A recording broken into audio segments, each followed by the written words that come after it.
Hello, everyone. This is Brian Cheney. I'm the new GCBR, Garrett County Board of Realtors president, and I'm excited to be here. What I'm going to do today is just shoot a quick, short, low-tech video here of my installation speech again. After I gave the speech last week, a number of people came up to me and said how inspirational it was and how informative it was. And since there were only a handful of members and affiliate members there, I just thought I'd go ahead and record this and you could take a look at it. It runs about 15 minutes. I got some background on myself and some of my goals and objectives for this coming year and kind of give you an outline of what I'm going to try to do. So I hope you enjoy it. So first of all, we had a number of people, as you might know, come from Maryland Realtors. We had a bunch of people from other chapters. We had some folks from the Frederick chapter, which is where I'm from originally, and had some friends and family, and the food was awesome at Dutch's. So if you missed it, you missed some great food too. So anyway, a little bit about me. My great-grandfather was Otho Fike. He lived in Pea Ridge and off of Alvelton Road in eastern Garrett County. He was a two-term Maryland delegate in the 1940s. He's actually buried on Jeffrey Connor's land. Jeffrey Connor is my cousin. He's actually on the planning board of Garrett County, and he lives out that way on some family land. My dad, Dallas Cheney, was born in Frostburg. My aunt married a Wilhelm, and then we have some Weitzel's, we have some Whitemans, and a Broadwater in her family. When I go to the bull roast down at the flat, if you know where that is, off of Alvelton Lonaconing Road, my great aunts still grab my cheek and tell me how cute I am. Isn't that fun? So anyway, my uncle had a lake house here in Red Run back in the late 70s, which is when I fell in love with Deep Creek Lake. And it took me this long to get back here. Anyway, Charlotte, my wife, who was here, and I have been married for 7 years. Each of us brought 4 kids into our marriage. We have a total of 8. Moved here from Frederick in 2018. I actually ran for alderman in the city of Frederick in 2017, I think it was, and I lost, and was asked to run for delegate of District 6A. I was in technical sales for about 30 years prior to real estate, selling everything from industrial superglue to multi-million-dollar phone systems, and was even the vice president of sales for a Russian voice biometric software company. I got some good stories to tell you there. I got my real estate license in 2017 in Frederick at Verdant Real Estate and moved it to TaylorMade in 2020. Little story. I had been divorced for about 3 years when I met Charlotte. I met her at a Christian bookstore in Frederick where she was doing a book signing, and we fell in love pretty much on the spot. She lived in Annapolis and I lived in Frederick. I made the trip to Annapolis as often as I could, navigating around my responsibility for my 3 to 4 kids in Frederick. After a few months, after we started dating, she called me one afternoon and asked me if I could come down and see her that evening. I was like, oh yeah, let's go. But I realized it was my turn to have my daughter that night. So I told Charlotte, I'll just call my ex-wife, who lived in Frederick, and tell her I had an unexpected meeting come up tonight, and I'll need her to take Grace, my daughter, tonight. Then Charlotte said to me, hold on a minute, we need to talk. That's lying. It's not true. And I said, yeah, I know it is, but it's just a little white lie. And she said, I don't do white lies. There is no such thing. A lie is a lie. If this is what you truly believe, we may need to rethink this relationship. Whoa, full stop. So we talked some more, and I acknowledged that she was right, and I kept my daughter that night. This was a significant milestone in our relationship because I realized that this woman had set a very high bar, her standards were very high, and she required excellence and integrity from me, and I needed to deliver if I was going to keep her. And I knew I could do it, and I had to do it. So, what does this have to do with real estate? I've been on many boards in organizations, companies, churches, etc., and GCBR is probably one of the best boards I've been on. Thanks to the quality people that we have on it, in the committees, our members, but also because of the incredible work that Amy Loudermilk does for us. Let's have a hand for her, okay? She really makes the job easy. Before I commit to working with an organization, I check to see if they are really committed to excellence. Not just getting by, not just taking up time, not faking it. GCBR is run at a very excellent level. But excellence is not perfection. No organization is perfect, and participating in an organization that thinks they are perfect or is seeking perfection is going to be a highly frustrating endeavor. Or, like one of my pastors always says to a new visitor seeking the perfect church, if you find the perfect church, don't join it, because as soon as you do, it won't be perfect anymore. So, GCBR is one of the smallest realtor boards in Maryland with about 125 members. In comparison, Frederick County, on the other hand, has about 1,300 members, I think. When I was chosen to be president-elect last year, I thought it was just another board position. But I began to see how important GCBR and the position was to the community, our fellow agents, and our clients as the year went along. But the importance really struck me when Amy and I went to Chicago for the NAR conference, where there must have been 3,000 presidents, president-elects, and all sorts of VPs from all around the country. I learned pretty quickly that NAR is the largest trade organization in the United States. Maryland Realtors is the largest trade organization in Maryland. The experience from all these realtors that I was hanging out with in Chicago was impressive, deep, and long-lasting. So GCBR is a very big deal in Garrett County. Then upon coming home, I realized that Garrett County real estate agents produce more revenue in aggregate than any other business here. We produce over $500 million of revenue in Garrett County, and that's about 5 times the revenue of our largest commercial employer. Garrett County real estate agents have some of the highest personal incomes of anyone else in Garrett County, where the median income is only about $50,000. So our jobs are important. They're really important.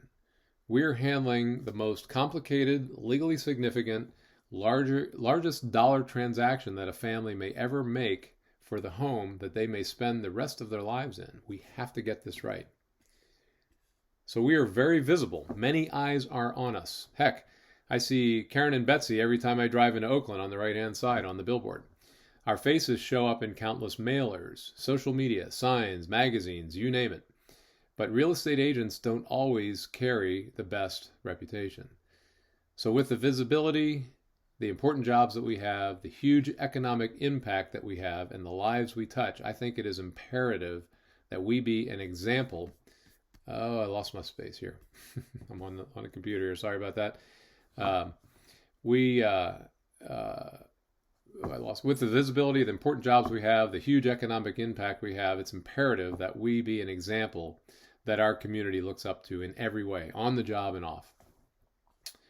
I believe that we are all leaders and should take that responsibility very seriously and strive for excellence in everything we do. And honestly, I think the Garrett County Board of Realtors does a pretty good job at this already. But there's always room to move the needle. So we are in the spotlight. Realtors nationwide are in the spotlight right now with the Burnett lawsuit challenging how and how much money we make.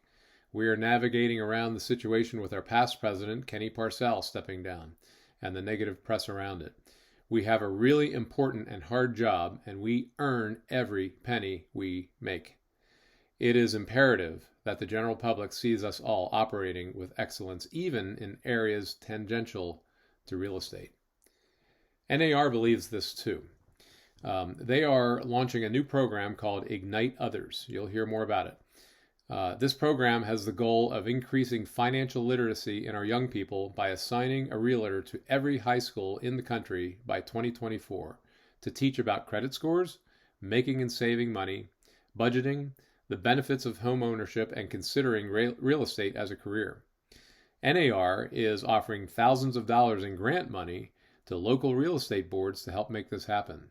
The grants will be available in November, and the money must be spent by November of 2024. But guess what? Garrett County already leads in financial literacy. Our little Garrett County is leading the way. About a year ago, Charlotte and I sponsored the Dave Ramsey Financial Peace and Entrepreneurship course into both northern and southern high schools. I led the Dave Ramsey Financial Peace course for about 150 participants at Crossroads Church earlier this year, and I'm finalizing right now, leading it again at Faith Church down in Oakland, starting in this January. So our young people in school need hope. I think they need hope with a vision of how they can get ahead in this world. One way to do it is to show them a clear path to success by embracing financial literacy along with integrity, playing by the rules, committing to excellence in every part of their life. How much farther would we have been if this was taught to us in high school? So we have a chance to break the cycle here and give these kids hope. So one of the things that we presidents do for our board members in recognition for their service is to give them a little gift for their service. The gift I selected this year is a book called Richest Man in Babylon. I don't have it handy here somewhere. I'd show it to you, but it's called The Richest Man in Babylon. I was given this book from a family member a while ago and found it very informative and very readable. It's basically a fictional story based on fact of how a man in the days of Babylon was taught very basic financial principles by a very rich Babylonian. And those principles work just as well today as they did thousands of years ago. It's not about what you make, it's about what you keep. So despite what Wall Street and the media tell you, there is no get-rich-quick schemes. Good financial literacy and investment is boring, not sexy, takes discipline, and is slow. There is no better freedom than financial freedom, and that brings lots of hope, which we all need and our young people desperately need. I'll ask that the entire board read it, the entire book in its entirety by our next board meeting, which is next Wednesday, and then there's going to be a quiz. No, I'm just kidding. Anyway, while I was at the NAR conference in Chicago, this energetic president-elect lady I was talking to said, "So, what is your theme for your term?" And I was like, do I need a theme? Amy, do I need a theme? So I thought about it for a while, and I thought, I'll come up with a theme. I'll come up with Be Excellent. Be Excellent. So on your table, you'll see some pins that say Be Excellent. I should have some laying around here somewhere. And feel free to take one, mainly for our members. Obviously, you don't have one if you're watching the computer, but we've got some pins for you that say Be Excellent on them. They're really neat. So I'd like to see us move the needle on excellent just a little bit this year at GCBR. And that won't be easy because, as I said, we are already a very well-run organization, and everyone I've met, board members, realtors, are already pursuing some level of excellence. But we can always be better, and we can do that individually. So what does this look like? Well, here's what I think it looks like. So we need excellence in our profession. But as I mentioned, excellence is not perfection. No one is perfect. I love talking about excellence, maybe because I have such a hard time achieving it. Excellence is not just limited to what we do at work. Excellence is what we do at home, with our kids, with our spouses, with our significant others, our churches, our volunteer work, our health, our family, social media, and even how we drive. And believe me, on that one, I'm speaking from weakness, not strength here. At work, it could be making sure MLS has all the correct information from the beginning, filling out all the forms correctly the first time, making the sales meetings, returning calls and emails promptly, competing fairly, having integrity with our clients, taking time to learn your trade, getting additional certifications, attending chapter meetings and networking events, and volunteering on GCBR committees. I have another video coming out on that. At home, excellence could be balancing work and family. Very hard to do in this profession when some of the most important work has to happen on weekends. Putting family first, taking time to have fun with the phone turned off, doing appropriate exercise, eating right without too many of JG's zucchini strips or too many fry pies from Castleman, and not too many happy hours at the Honey. Excellence is taking time for self-care. If you're not well, your family won't be well. And when we slip up, we own it. We promptly inform the people affected, apologize if necessary, then fix it. One of my favorite quotes is, make a decision, then make it right. I don't know where I got it from, Zig Ziglar or Brian Tracy or one of those guys. But always keeping the needs of the customer and the client first. I just went through ombudsman training, and one of the very first things they trained us to do was to make sure that the parties have at least tried to have a conversation to work things out. So pick up the phone, go to lunch, try to fix it at your level if you can before it escalates. De-escalate. So to really achieve excellence, you need accountability. For that, you need someone that you can speak who can speak truth to you. Someone you can ask, how am I doing with excellence? It could be your wife, it could be your husband, it could be your significant other, it could be a trusted friend, coworker, a boss, maybe even your kids. Be ready for the answer, though. Give them a safe place to share their response, and then act on it and be excellent. You all have a safe place with me. If you see somewhere that I need more excellence, I'm here to serve Garrett County. It's not about me. I pick up the phone, give me a call, send me a message. Let's sit down and talk. I don't expect to be perfect. I'll slip up, and let's talk about it. Achieving excellence is not done all at once in all aspects of your life. So don't beat yourself up. Eat the elephant one bite at a time. But I believe that once we all move the needle just a little bit, it will be like dropping a stone in the water.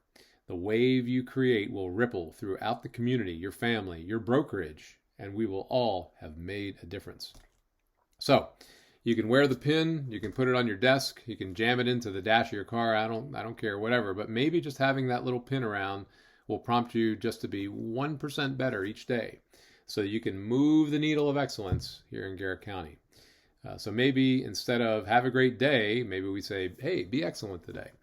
Our clients, our brokers, our support staff, our families, our kids, Garrett County and Maryland deserves and needs excellence from us. So will you join me? I hope you will. So anyway, to wrap up, I just have a couple of things here I'd like to share that are my priorities for this year. So affordable housing. Wow, what a horrible time to be talking about affordable housing with interest rates and everything. First of all, thank you to Commissioner Edwards and Senator McKay, who were at the installation, for doing what they're doing for affordable housing. They're working really hard, doing a lot of things in Grantsville, and I'd like to see how the GCBR can be part of that and how we can enable more of that. It's a big priority for me, and I'm just tired of going to restaurants and seeing these servers driving an hour and a half, 2 hours just to come serve our tables because they can't find a place to live in Garrett County. So that doesn't give hope to our young people. Relaxing regulations. I was in sales for 30 years. I never took no for an answer. When somebody says you're never going to change that, that's just when I get to work. So, what kind of regulations can we look at that are holding us back that maybe can be relaxed? Strategic plan. We have to plan for the next 3 years. We're putting a strategic planning committee together. We have some people on it. If you'd like to be part of it, give us a call. We'd love to have your ideas. We'll take a lot of work. Amy makes it really easy, like I told you. And we need some good ideas and want to see where we're headed. Benchmarking off of other chapters. I'm a big believer in stealing shamelessly, taking other people's ideas and where have certain things worked elsewhere in other chapters. What can we learn from them? How are they solving some of the same problems that we're facing out here? So benchmarking off of other chapters. Taking advantage of NAR resources.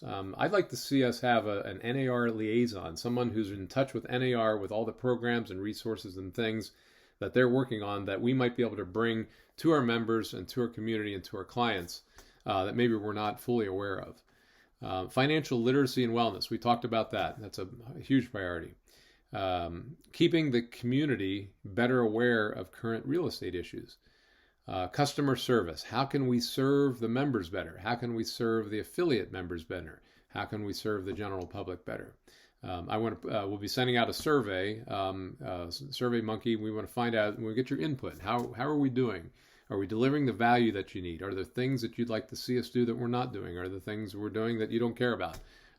We want to know. Let's be efficient. Let's see what we can do better. See how can we be more excellent.